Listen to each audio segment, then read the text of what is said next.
Mga kapatid, magandang gabi po sa inyong lahat. Medyo late na yung vlog ko po ngayon dahil kakatapos ko lamang pong sumamba. Ngayon, ito pong Everest po na to na nasa likod ko, dinala po ito 2 days ago. Nakasakay na po ito sa tow truck, dinala po ng may-ari dito. At ang isang malungkot po na pangyayari dito habang ginagamit niya ay bigla na nga lang daw pong namatay yung makina. So pinagawa niya sa 2 talyer at yung unang talyer na pinagpagawaan niya, ayon po sa kanya, sa interview ko sa kanya, ay ito po ang kanyang sinabi.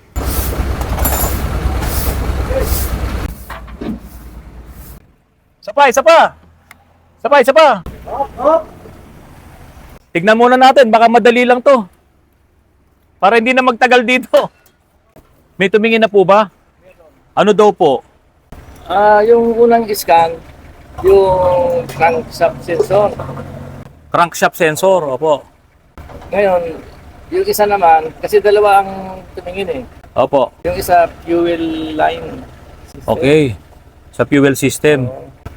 Ngayon, may redondo siya pero ayaw tumulo yung Okay.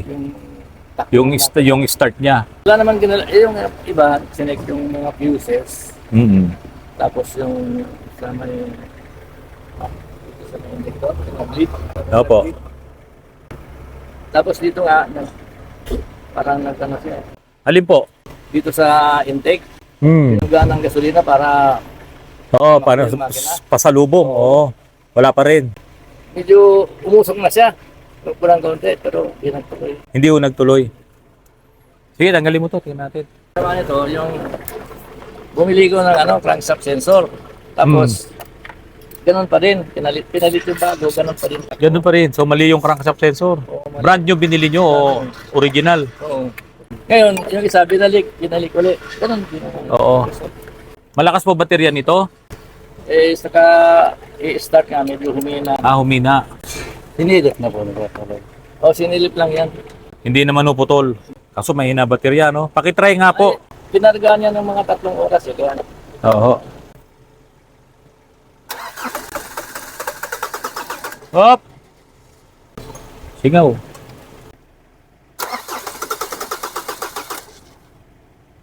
Singaw. Oh, hindi under to.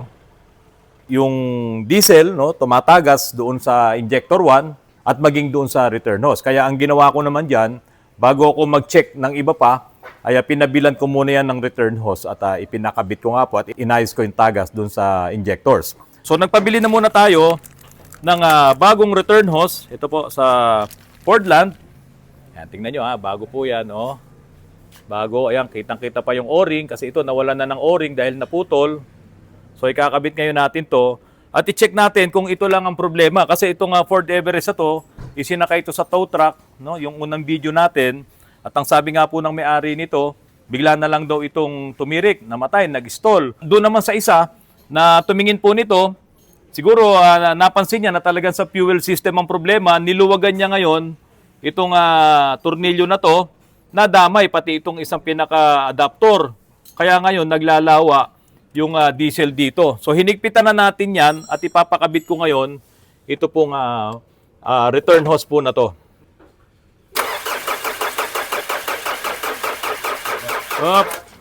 Nung ito po ay tino-troubleshoot na namin kahapon, napansin ko na hindi gumagana or hindi umiilaw yung check engine light doon sa panel gauge. I-on ko na. Wala pa ako makita check engine Kasi dapat mga kapatid, kapag ka po electronic ang inyong sasakyan, ang inyong engine, sa unang susi mo pa lang sa ignition on, dapat iilaw yung check engine. Kapag hindi umilaw yung check engine, ibig sabihin, walang gana, hindi nagtatrabaho or hindi, parang computer, parang hindi nakasaksak sa kuryente. So ibig sabihin, dead set ang inyong computer box, ang inyong PCM at ang inyong ECU. No? So dito po, wala kaming nakitang paggana nung check engine light. Kaya ang nangyari dito, ayan, kami nila Doms, si Jomar, ayan, tinastas namin yung mga wirings na yan.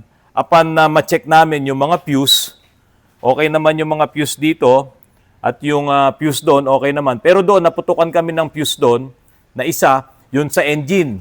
Pagtingin ko dito sa gauge, hindi nakailaw yung check engine. No? Oh.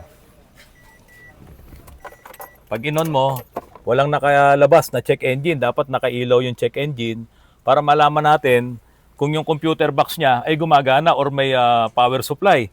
No? Kasi kung hindi ilaw yung check engine, hindi gagana yung computer box, talagang hindi mo mapapa-start to. Tapos ngayon, pina-test ko kay Jomar yung fuse nung computer box, putok. Ngayon, nagpakuha ngayon ako ng fuse.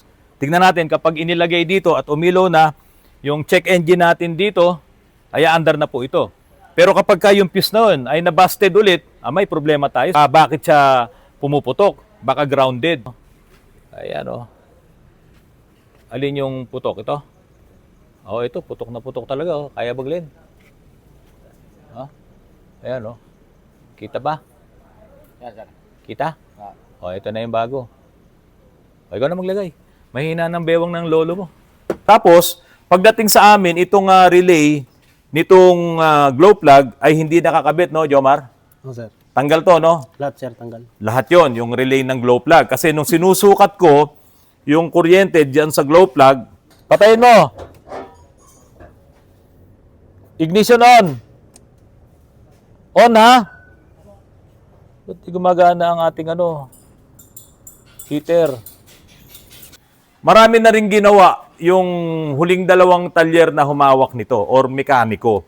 Ang problema lang doon, nagpabili sila ng mamahaling crankshaft positioning sensor. Ako po, kaya lang ako nagpabili nitong hose na to kasi talagang naputol nila to eh. So habang ini-start, lumalabas yung diesel dito, hindi po talaga pwede yun. So naayos yan, pati yung tagas dito, kaya lang hindi pa rin po gumagana yung unit. Kahit na start ka ng start, nauubos na lang yung battery, hindi gumagana yung unit. So tuloy lang kami, hinanap namin yung mga problema. Ito yung ECU, yung Electronic Control Unit, ito yung pinakautak nitong engine, yung electronic niya, ito yung pinakautak sa lahat. No? Ito ay chinek namin kung mayroong putol na linya, kasi importante yan kapag ka nag-check tayo, possible kasi yon walang supply ng kuryente or ng voltahe. So, chinek natin, kaya nahubaran yan. Ayan, tingnan nyo, nahubaran yan.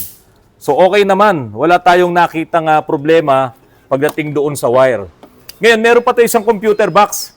Meron pa ito isang module na iyon naman yung powertrain control module. No? Yung PCM. At yung PCM na yon nandun sa loob. No? Pero ito na, tinanggal na namin. Amoy sunog. Oh? Maamoy ba sa video? Hindi. Pero may tunog. Yan, no? Ayan, tumutunog. Sunog po talaga. Dito to nakakabit, mga kapatid. Ito, tingnan nyo rito. Dito po yan nakakabit. Itong PCM. Ayan, dyan po siya nakakabit, no? Okay, tinanggal ko na to. Sigurado na tayo, ito sira. Baho eh. Saka may tumutunog. Ito po yung sinasabi ko sa inyo. Ito kasi nakakabit pa yung battery. Kapag po inon natin, ayan, dapat po ay lalabas yung check engine dito. Yan, dito, yan. Sorry. Yan, dapat lalabas yung check engine. Ngayon, walang lumalabas dyan. Kahit na i-on ko, walang lumalabas. Noong nakakabit pa rin to. Itong mga module na to. So ngayon, sira po talaga itong module na to. Ngayon, ang problema natin, mga kapatid, ito, balik tayo. Yung may-ari nito, sana itong unit nabili lang nung may-ari ngayon. Kasi ito pong PCM na nakakabit sa kanya, napalitan na po ito. Hindi po ito yung original. No? Sinasabi ko lang naman na sana yung may-ari nito, siya, bagong bili niya lang to kasi hindi niya sinabi sa amin na nagpalit na to ng PCM, Power Train Control Module. Mga kapatid, ayan nakalagay Bosch. Ha? Bosch. Made in China. No, Bosch, made in China. Ito po napalitan na. Ayan meron pang meron pang sulat 3781. Hindi po ganito yung mga original na module ng mga Ford. Kasi ang original na module ng mga Ford, ito tignan niyo po yung original. No? Ayan. Nakalagay po dito, Continental, Ford, okay, Ito ay made in Germany. Yan po yung original. Ito yung pinaka-ECU niya. Pero ito, yung kinuha namin, yung PCM, Power Train Control Module, ay made in China. So ito, napalitan na po ito. Hindi na po ito original. Ngayon, itong ECU natin, nandito yung pinaka-program din ng immobilizer. Ito yung isang problema eh. Actually, dapat papadalan ako ni Paring Ner at ni Doms ng computer box dito na naka-immobilizer off na. Kasi pwede nating ipa-off yung immobilizer para kahit saang Ford ay matesting natin yung computer box. Kaso, hindi po yung ECU ang may problema. Ang may problema nga itong PCM. Kaya ito, pag bumili tayo nito, isasalpak lang to, malamang okay na to. Pero kung ang magkakaproblema, itong ECU, hindi mo pwedeng basta-basta gamitin ang ECU dahil ito ay nakaprogram sa kanya yung immobilizer. Yung immobilizer, may transponder yon kasama yung key fob mo, yung susi mo, na kung hindi yan magmamatch doon sa nakaprogram na immobilizer dito, hindi mo pa rin to mapapa-start. Yun naman ang problema doon. So kaya na iniisip ko, ganun, kaya nga dapat papadalan ako ni Paring Ner sa Renz Auto Clinic ng isang computer box, itong ECU, na naka-off yung immobilizer para matesting to, hindi nga po nakarating. Dahil po, na-traffic yata. Ang baho talaga. Pwede ba natin buksan? No? Total, makikita naman ng may-ari. Ito po kasi, selyado po ito. May sealant to para maging waterproof. Kaso, made in China kasi. Kaya kahit ito'y waterproof, wala rin. Bumigay din. Bigla na lang nasira, umaandar. Malamang, pangalawang sira niya na to. Kasi China na to eh. For the sake of maipakita na lang namin to sa vlog, mga kapatid. Ayan na. Oh, ayan na. Sige. Ayun. Wow, ayun no. Oh, sunog na sunog oh. Oh. Bata. Oh. Hindi talaga andar, kaya pala napakabaho. Oh. Grabe. Sunog. Kahit anong gawin natin, hindi ito aandar. No? Mabuti na nga lang, dito nadala nung may-ari kasi baka kung ano-ano, dami na naman pinabili. Oh, ayan po oh. Sunog na sunog. So ito pong vlog ko po na ito ay hindi ko kayang tapusin dahil kailangan bumili muna nito. 'Di ba? So ibig sabihin, itong Ford Everest na to, kailangan lang bumili nitong PCM, Power Train Control Module. Pag sinabing power train ay yung makina. Pag sinabing drivetrain ay yung sa transmission. So ito, Power Train Control Module, ayan po, sunog na sunog. Ano? Kaya mga kapatid, kung bibili kayo ng ng brand new na parts, mas okay pa sa atin yung surplus na original eh. Kasi bibili ka nga nito, made in China. Oh, tignan nyo naman. Sunog. Napakabaho. Grabe. Ngayon lang din ako naka-experience ng ganitong sira. Yung iba sira talaga, pero hindi sunog. Baka may na-wiring na ditong iba. Oo nga eh. Hindi naman masusunog ng ganyan kung walang nag-internet. Oh. Grabe oh. So, ito kasi, yung isang gumawa, ang sabi sa injectors daw, ano malay natin, baka nagrekta-rekta dyan. Pero hindi, Doms, kasi China kasi. Mahirap din talagang magtiwala, no? Parang yung dating nagtitinda ng mga China, alam mo yun, yung yung dating nagtitinda na bili ngayon, bukas sira. Ano ba yun? Or kasi nito, talaga din nakalagay. Oo. So ito, mga kapatid, kita na natin yung problema sa may-ari po nito. Ayan. Yan po yung sira. Bukas, Jomar, balik mo na yan. Balutin mo na lahat yan. No? Tapos ipwesto na natin to sa isang pwesto na walang makikialam dahil sigurado na po, kailangan lang bumili nito. Saan ba tayo kukuha nito? Surplus. Bahala ka na dito. Tanong mo na kay Paring Ner, ha? Alam naman niya yan eh. Sa mga kaibigan natin, no? Dali ko na pala to. Dali mo na to para doon na tayo kukuha. Surplus na lang, wag na tayong bibili ng China. So yun mga kapatid, maraming salamat sa patuloy na pagtangkilik nyo po sa aking channel. Pero may babasahin lang po akong ilang message po dito, comments dun sa aking nakaraang vlog. Ito po ang sabi nila, Good PM Sir Otto Ranz, advice ko lang dahil naghahanap po kayo ng malaking space para dyan sa shop nyo. Diyan na lang po kayo sa taas sa Antipolo. Perfect na place po yan. Hindi po binabaha. Mahirap po dito sa mababang lugar binabaha halos lahat ng mga vlog nyo, napapanood ko, po. Marikina po ako, senior taxi driver po. Maraming salamat at God bless po. Kung ako po tatanungin nyo, napamahal na po sa akin talaga itong lugar na ito. 5 taon na po kami rito, going 6.